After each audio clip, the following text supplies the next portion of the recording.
During the absolute darkest days of the Great Depression, the US government tried something, well, something completely radical.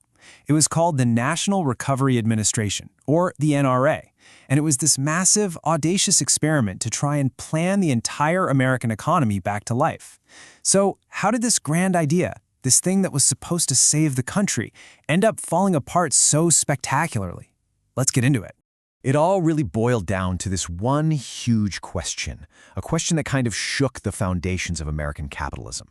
When the free market completely collapses on itself, could the government actually step in and coordinate its way back to prosperity? That was the massive gamble of the New Deal. You see, for President Franklin Roosevelt and his team of advisors, this group they called the Brains Trust, this wasn't just your typical economic downturn. No, they saw it as a deep, fundamental crisis in the very structure of the system. Guys like Rexford Tugwell, one of FDR's key advisors, basically argued that the whole system was broken, that the wild, chaotic nature of competition had finally just imploded. And for Roosevelt himself, the problem wasn't a lack of money or factories, not at all. The real issue, he said, was that the rewards of capitalism had gotten dangerously out of whack. You had industry booming for a while, but farming was collapsing. Profits for the owners were soaring, but wages for the workers were stagnant. And the result?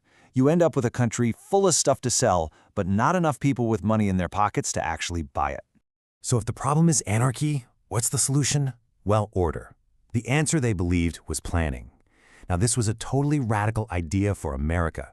People like Tugwell were pushing for the government to coordinate private businesses, not to take them over, but to basically save them from themselves. And this is where the National Recovery Administration comes in. It's super important to get this right. It wasn't a government takeover. It was designed to be this grand bargain, a huge partnership between the government, industry, and labor, all supposedly rowing in the same direction to get the economy back on its feet. On paper, this deal looked like it had something for everyone. For businesses, man, it was a dream in a lot of ways. They could now legally team up with their competitors to set prices and production quotas. This would finally end the brutal, cutthroat competition that was putting everyone out of business. They even got a pass on antitrust laws. And in exchange, labor was supposed to get a whole new set of rights: minimum wages, a cap on work hours, the legal right to form unions, and, crucially, an end to child labor. Roosevelt went all in on selling this to the American people. He made it super clear, over and over, that this wasn't socialism or fascism. It was a voluntary, cooperative, American way of doing things. The profits, he argued, would still go to private companies, but the planning, that would be a team effort for the good of the whole country.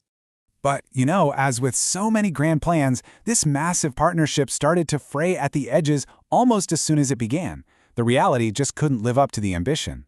Now, at first, it looked like a huge success. Over 200,000 employers signed up pretty much right away. They were desperate to stop the bleeding.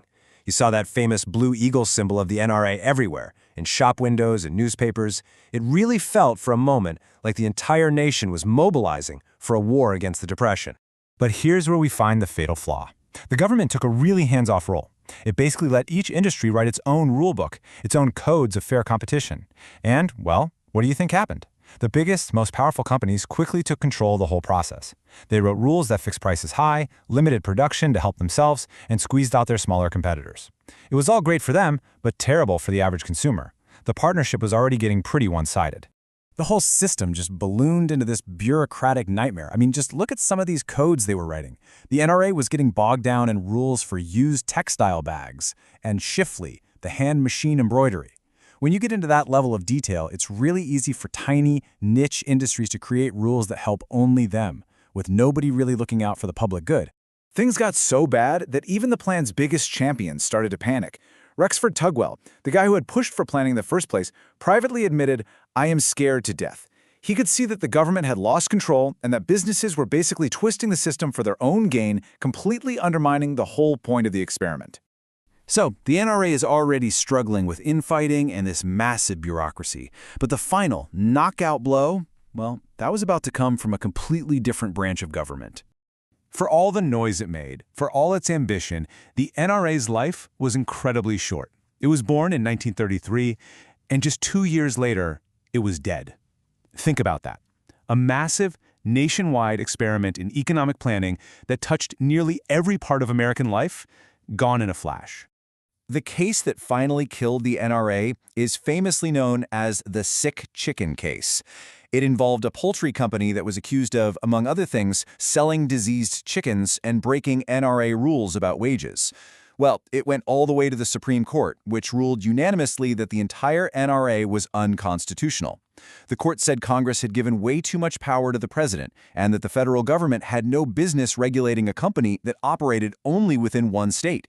And just like that, the Blue Eagle was shot down for good. So you have to ask, why did this thing fail so epically? Was it just the Supreme Court, or was the American approach to planning flawed from the very beginning? To really get a handle on this, it's actually super helpful to compare it to another big planning experiment from history, what France did after World War II. When you put them side by side, the differences are just stark. The NRA's goal was defensive. It was trying to stop the bleeding, to preserve whatever was left of American industry. French planning, on the other hand, was totally offensive. They were trying to rebuild a country that had been literally destroyed by war. And look at the government's role. In the US, the government was a passive enabler. It just let business lead. In France, the government was an active leader. They set clear, ambitious national goals, and then used state-owned banks and industries to steer private companies in that direction. And that model, it turned out to be way more successful and guided decades of growth. The NRA was, without a doubt, a failure. But its ghost kind of haunts American politics to this day because it dragged a really fundamental debate out into the open, one we're still having right now. Okay, so nobody is arguing about price codes for milk bottle caps anymore, but that core tension is still there. What's the right balance between the free market and government regulation? How much power should the government have to guide the economy, especially in a crisis? The NRA was one extreme answer to that question, and its failure has pretty much shaped every single debate we've had on the topic ever since. And all of this leaves us with one last, big, provocative question. Is there just something in America's DNA, that deep suspicion of centralized power, that hardcore individualism, that puts a permanent ceiling on these kinds of grand economic plans? The story of the NRA sure seems to suggest that maybe there is, and it's a powerful reminder of both the possibilities and the serious dangers of trying to plan a free market.